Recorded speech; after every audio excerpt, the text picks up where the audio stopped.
On today's Toy Spot, we are now looking at the final figure that makes up Wave 16.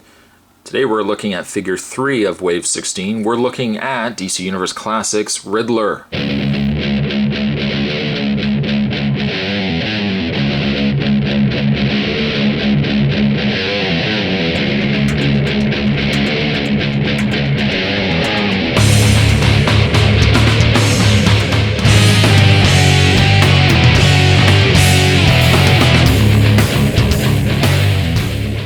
Sporting his classic costume.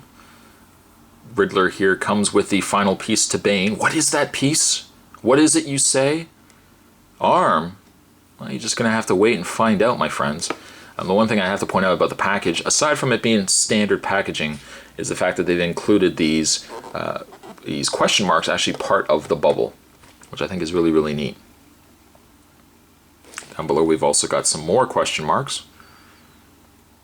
That's Riddler's shtick after all, the question marks, the Riddler, the riddles.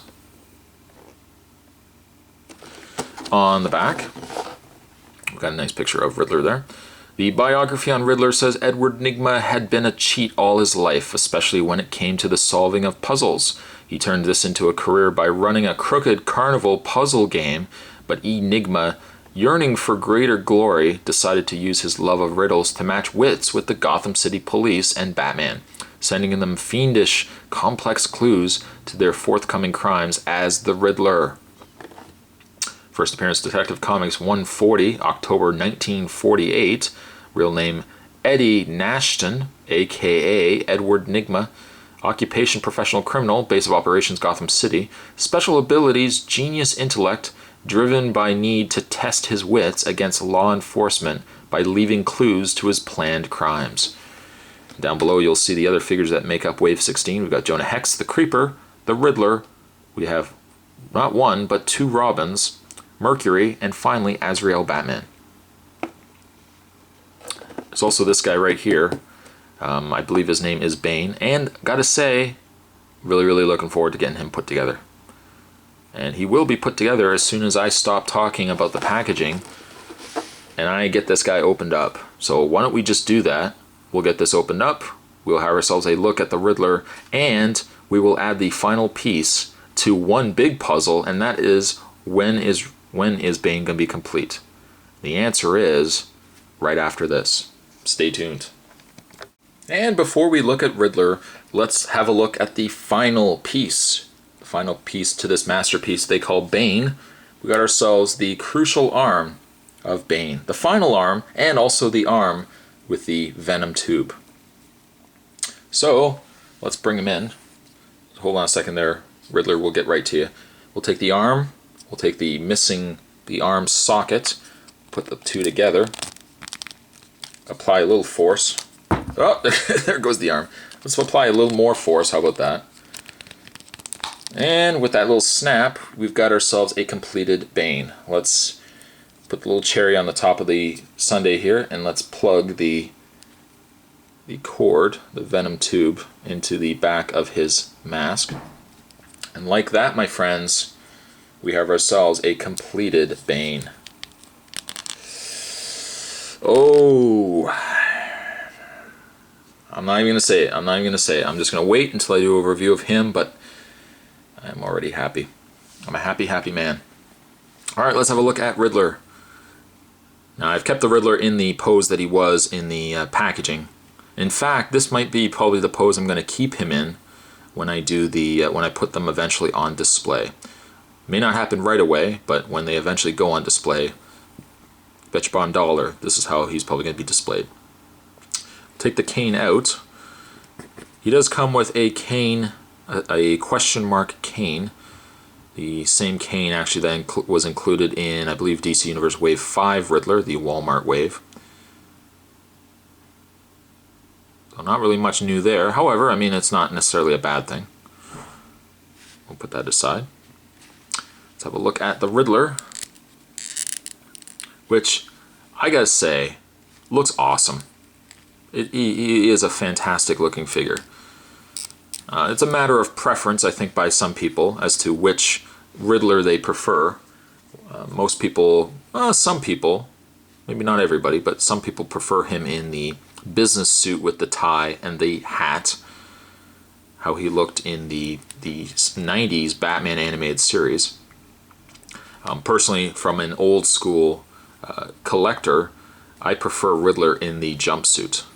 And the only reason why is because I grew up watching the 60s Batman. Of course, Frank Gorshin playing Riddler perfectly, I might add.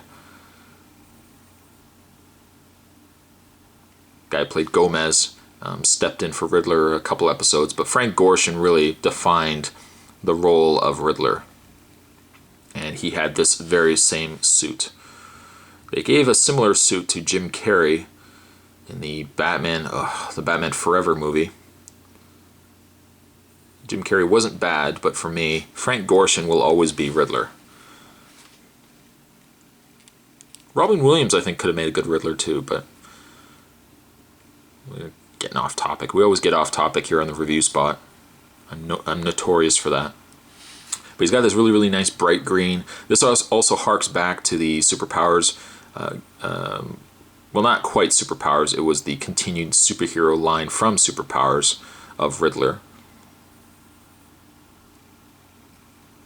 I really, really like it, though. He's got a nice bright green. He's got this nice vibrant violet purple. I guess it's more like a lavender. I know nothing of purples. But he's got the purple gloves. He's got the purple mask here going on. Of course, the purple belt. Now it's painted on. I mean, the belt buckle is not part of the sculpt. It's just been painted, but it kind of adds to the campiness of the figure. Also, kind of reminds me of Bob Hope. Bob Hope. In the way of his articulation, this is a standard figure, so the body sculpt and articulation will be the same. But he does have a ball-jointed head. He has the pin and socket shoulders, which allow him to rotate them in and out, back and forth. You can rotate at the bicep, you can bend the elbows, a single point in the elbow. You can rotate at the hand, bend at the torso, the mid-torso. You rotate at the waist, bend the legs out, back and forth. Rotate at the thigh, bend at the knee, and finally bend at the foot. Now he's out of the package. I really didn't like the fact that they used the standard body mold for Riddler. Riddler, for me, is really a thinner body. I don't mind it as much now that he's out of package, but if I bring in Mercury again, I think just giving him that added bit of lankiness would have only added to the character of Riddler. The face could have stayed the same, the head could have certainly stayed the same, but I think maybe just giving him that thinner body would have only added to the coolness of this figure.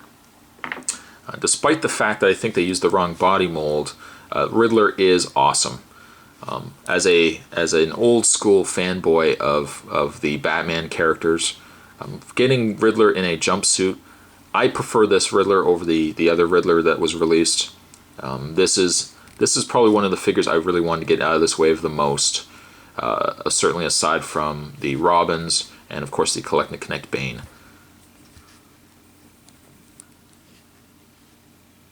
So today's toy spot, by the way, as a rating for Riddler, I'm probably going to give this guy an 8.5. Really, yes, there's not much to be said for the body, but the paint app is perfect. Granted, I've got a little bit of mess on the side of the head there, but the sculpt on the head is fantastic, and overall great looking figure. Kind of just takes me back to when I was a kid, and the way that the characters used to look. Really over the top. Fantastic. So that was a toy spot. Today we're looking at the final figure that makes up DC Universe Wave 16. We're done. We are done. It's packed up. It's ready to go. The only thing left is the guy that's over here that you can't see, but he's right there. We're going to be having a look at the Bane figure, and I'm going to give you my thoughts on the wave as a whole. So there's one more video to come, guys.